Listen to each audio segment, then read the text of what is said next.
Nuts and bolts. What am I fixing today? This is the nut that goes into the wood. This is the stupid Allen key bolt they give you to hold the bed frame together. Junk. Look at the size of this bed. Monster bed. Yep, but those little nuts pull out.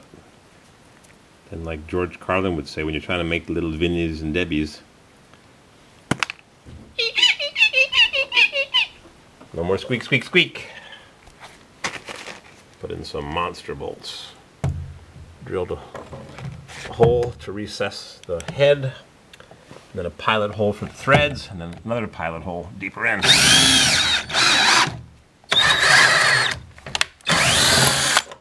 wonder if I drilled the third hole there. Yep, so that's what I'm doing on this beautiful Sunday where it's raining. It's raining, man. Hallelujah, it's raining, man. Yep, drilled that one.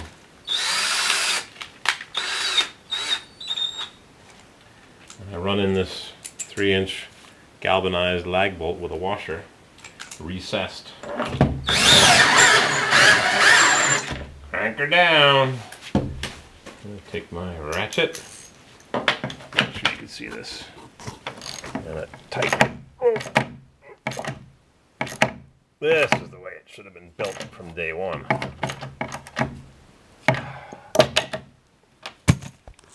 So, 2 there because bottom one was pulling through.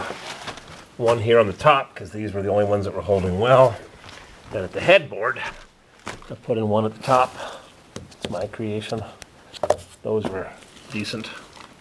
And on this side, they were stripped too. So I've got 1 more bolt to tighten because I loosened them. So I could adjust the alignment. And I wasn't going to make a video of this, but Day Without a CORVAIRWILD video is like a Day Without a CORVAIRWILD video.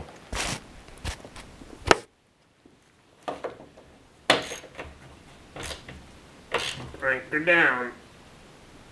There. Now I'm going to remove the stupid Allen screw garbage that you need to use an Allen key for. I've been putting together a bed using an Allen key. Quarter turn at a time.